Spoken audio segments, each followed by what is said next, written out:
Well, hello my 10th graders, how are you all? Now there's the good news that I have for you all कि मैं आज से एक series start करने वाली हूँ which is the 5 minutes summary series in which I will be covering the summary of all the chapters, all the poems for you which are in your syllabus. और आज जो है हम summary cover करने वाले हैं of your first chapter which is a letter to God. Hello everyone, this is Kirti, your English educator from Planet Spark, and let's start today's summary of a letter to God.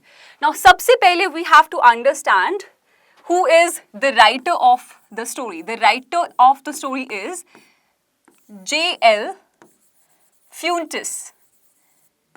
J.L. Fuentes.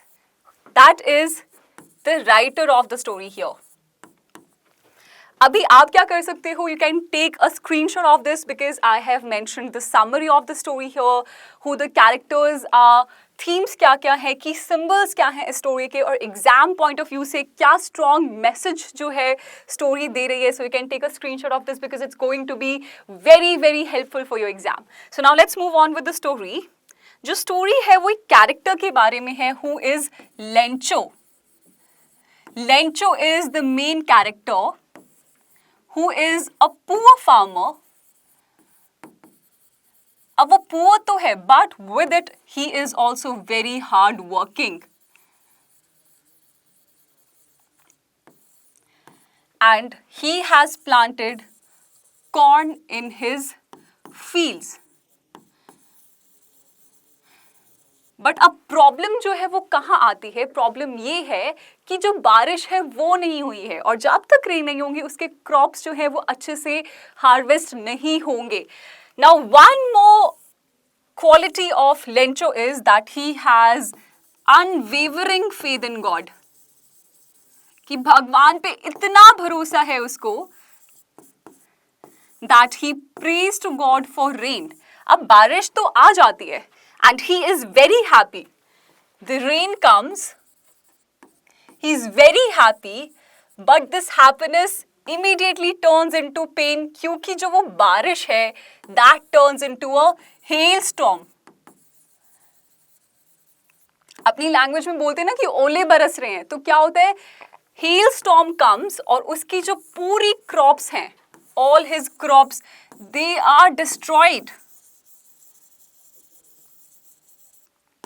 अब जो Lencho है he is already very poor, पहले ही बेचारा बहुत गरीब है, अब उसकी क्रॉप्स भी जो है वो डिस्ट्रॉय हो चुकी है, तो उसके पास खाने के लिए चीज़ें कैसे आएंगी, उसकी फैमिली जो है वो कैसे सर्वाइव करेगी अगर उनके पास क्रॉप्स नहीं है?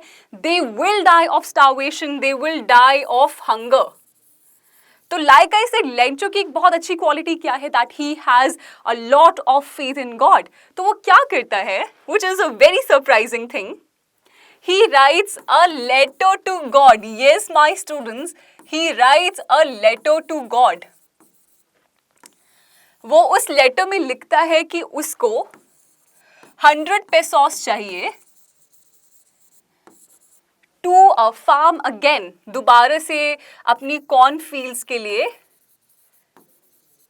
उसको 100 pesos चाहिए, so that he can grow his crops again, ताकि उसकी जो फैमिली है वो हंगर से ना मरे, they don't die of starvation. तो what he does is he writes a letter, और उस लेटर के बाहर जो है वो जो एड्रेस लिखता है, he writes it to God, he addresses it to God. और वो जो है उस उनके जो विलेज में या उनके नियर बाई टाउन में जो भी एक पोस्ट ऑफिस होता है उधर मेल बॉक्स में डाल देता है. तो द पोस्टमैन, जो वहां का पोस्टमैन होता है, when he sees it he is very surprised, और वो हंसता भी है कि भाई ये कैसा इंसान है, इसने तो गॉड को ही लेटर लिख दिया है. तो व्हाट ही डज इज वो उस लेटर को अपने बॉस के पास लेके जाता है, पोस्ट मास्टर के पास लेके जाता है, and when they open that letter they see कि उन्होंने क्या लिखा है, कि लेंचो ने लेटर में क्या लिखा है. And when the post master sees कि लेंचो को भगवान पे कितना फेथ है, he feels bad also about it. तो वो सोचता है कि भगवान तो बाकी नहीं हेल्प कर सकते हैं उसकी, तो हम लोग ही खुद से हेल्प करते हैं. और जो उनके कलीग्स हैं, post master himself and his colleagues, they are able to come up with 70 pesos. क्योंकि वो जो उसका फेथ है गॉड में, लेंचो का जो फेथ है गॉड में, वो उसको तोड़ना नहीं चाहते थे। दैट इज वाई वो अपने आपस में गैदर करते हैं कुछ पैसे टू हेल्प लेंचो। तो वो क्या करते हैं, उस लेटर में 70 पेसोस डालते हैं। And when Lencho comes to collect it, वो देखता है कि इसमें 100 पेसोस तो नहीं है, इसमें तो सिर्फ 70 पेसोस है। मैंने तो भगवान से 100 मांगे थे, तो भगवान ने 70 क्यों दिए? भगवान तो कभी गलती ही नहीं कर सकते हैं, और भगवान से आप जो मांगते हो वो तो आपको एग्जैक्टली वही सेम चीज देते हैं। तो what he does is he writes another letter to God, and in which he writes कि गॉड, आपने मुझे पैसे दिए हैं उसके लिए थैंक यू, लेकिन मैंने तो आपसे 100 पेसोस मांगे थे।